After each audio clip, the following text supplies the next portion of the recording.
Fala galera, bom dia, boa tarde, boa noite, boa madrugada. Meu nome é Sidney Martins, professor de língua portuguesa aqui do LAC Concursos, o maior site de videoaulas do Brasil, que sai das Américas. Agora, o que a gente vai estudar? Nós vamos estudar funções da linguagem no nosso curso de interpretação. E aqui é o seguinte, nós vamos trabalhar, na verdade, todos os elementos pertinentes ao ato de comunicação e entender como esses elementos têm funções definidas dentro da linguagem, ok? Então vamos lá. Primeira coisa, a palavra linguagem é aqui empregada como conjunto de características comuns às diversas línguas. Diversas. Não estamos falando apenas da língua portuguesa. É linguagem em vários aspectos. Tomaremos aqui, para estudar suas funções, a análise tradicional estabelecida por Jacobson, que se fundamenta no esquema da comunicação explicitado no esquema a seguir, este aqui. E aí vamos lá.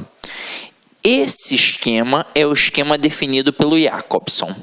Só que é o seguinte, em todo ato de fala, em todo ato de comunicação, obrigatoriamente tem pelo menos duas coisas, pelo menos dois elementos, quem fala e quem ouve. Então, quem fala é o emissor e quem ouve é o receptor. Só que aí é o seguinte, no meio disso tudo, entre a pessoa que fala e a pessoa que ouve, tem de ter algo a ser dito. Afinal de contas, se eu parar de frente para você e ficar em silêncio, e você ficar em silêncio também, ó, não haverá nenhuma comunicação. Agora, no momento em que eu comunico algo, você ouve e interpreta. Só que este algo a ser dito é uma mensagem. Então, eu tenho essa mensagem, que vai depender de um código. No caso agora, eu estou utilizando a língua portuguesa.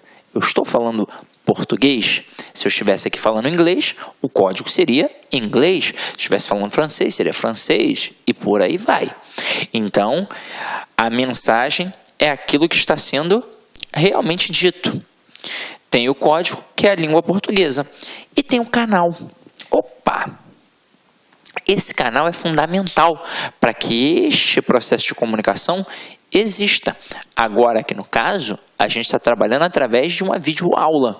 Então, o canal pelo qual você ouve o professor, eu ou qualquer outro falando é o computador, normalmente. Tem alunos até que botam na televisão, mas é um processo através da informática e do computador. Agora, poderia ser um telefone, poderia ser uma carta, poderia ser simplesmente uma conversa frente a frente. E aí, neste momento, o que seria o canal? Seria o próprio ar, em que faria o som se propagar. Até mesmo porque só se propaga quando tem o ar, porque se não tiver no vácuo, o som não se propaga. Essa é a verdade. Agora, tem um contexto, tem um referente. E aí, esta intencionalidade discursiva é que tem a ver com o contexto. Porque uma coisa é o só falar, outra coisa é a intenção do falar. E aí a gente trabalha em cima do contexto. Em que situação nós estamos conversando? É um professor conversando com um aluno sobre uma prova? É um professor conversando com outro professor? É um aluno conversando com outro aluno? Tudo tem de ser levado em consideração. É o marido conversando com a esposa?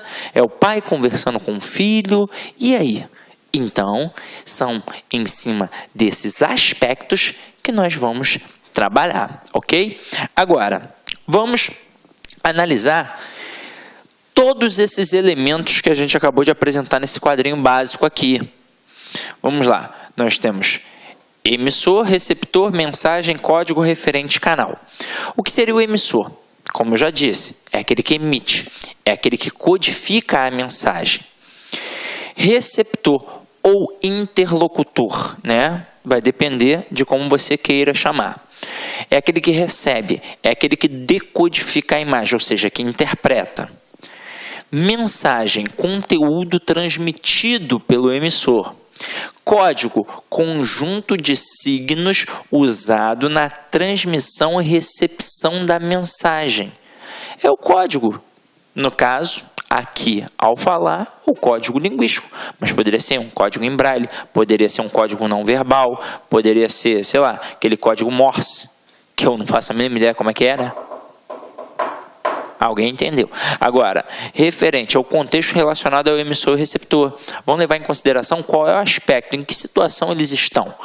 E o canal, meio pelo qual circula a mensagem, tá? Isso tem que ficar bem claro. Agora a gente vai perceber como cada um destes elementos influencia realmente na linguagem e quais têm ênfase em determinados tipos de textos, tá? Até mesmo porque um texto não é puro. Ele não precisa ter obrigatoriamente só um elemento. Ele, na verdade, acaba tendo vários elementos. Vamos ver como é que isso funciona. Ó. A cada um desses elementos presentes no esquema da comunicação se relaciona a uma função específica da linguagem. Então, esses elementos eles têm funções. E são essas funções que nós vamos estudar agora. Primeira função é a função emotiva ou expressiva, centralizada no emissor, ou seja, na pessoa que fala, numa expressão pessoal sobre o que é enunciado. Suas marcas típicas no discurso são a presença da primeira pessoa, pronomes pessoais, verbos e pronomes possessivos, exclamações, interjeições e modalizações. Mas o principal elemento, sem sombra de dúvida, é a presença da primeira pessoa.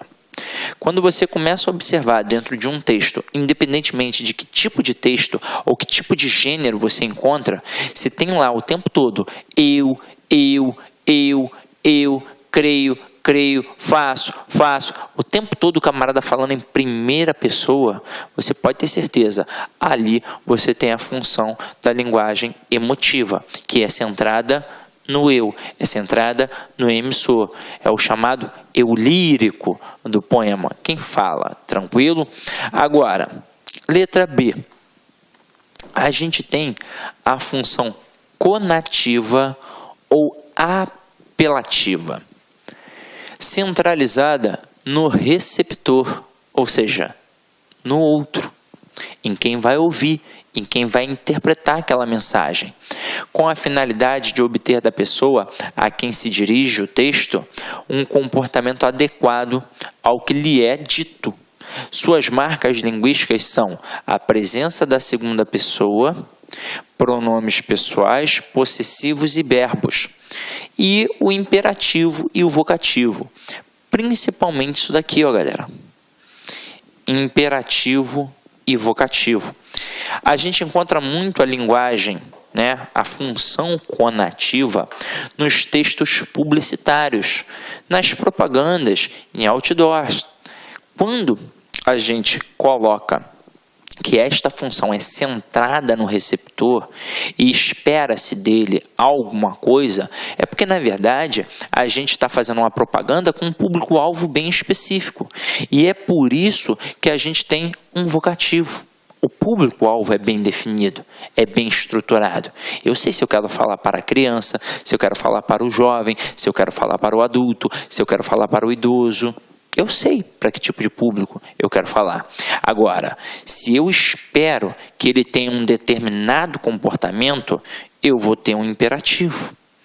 E em cima desse imperativo, eu faço com que ele, por exemplo, adquira o meu produto, já que normalmente é muito do texto publicitário. Então, Coca-Cola, tá lá a imagenzinha da Coca-Cola no outdoor, geralmente uma pessoa bebendo, ou aquele ursão da Coca-Cola que aparece no Natal, e tem lá, ó, beba Coca-Cola, beba Coca-Cola.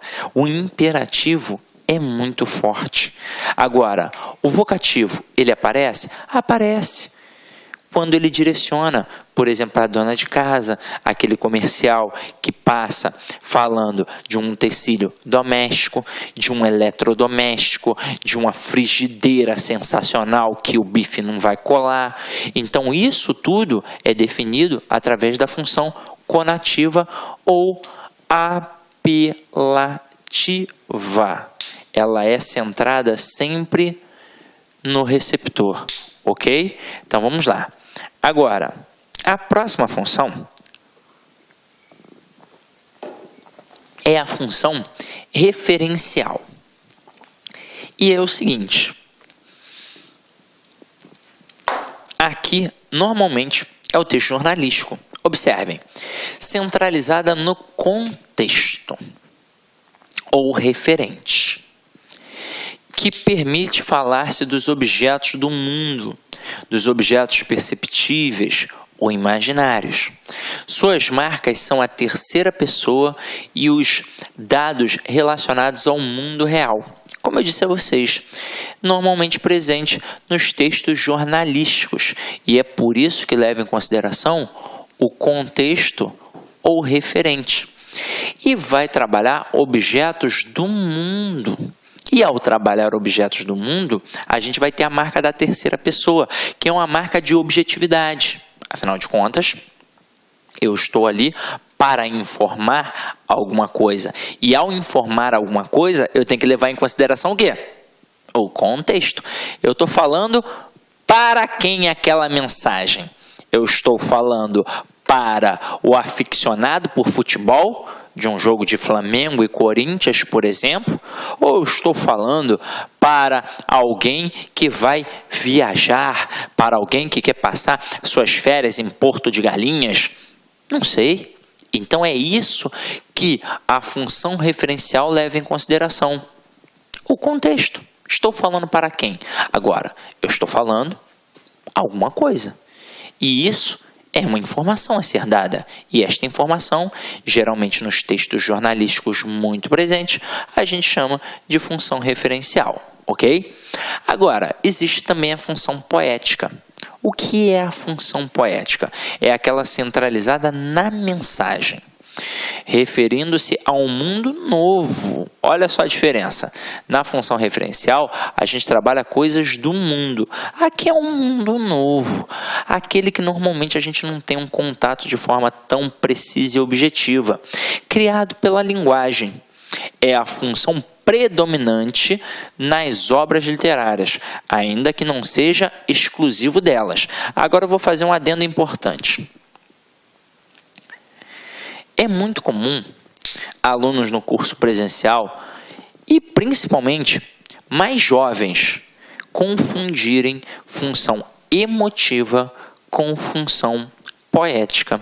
Porque aí o cara pensa assim: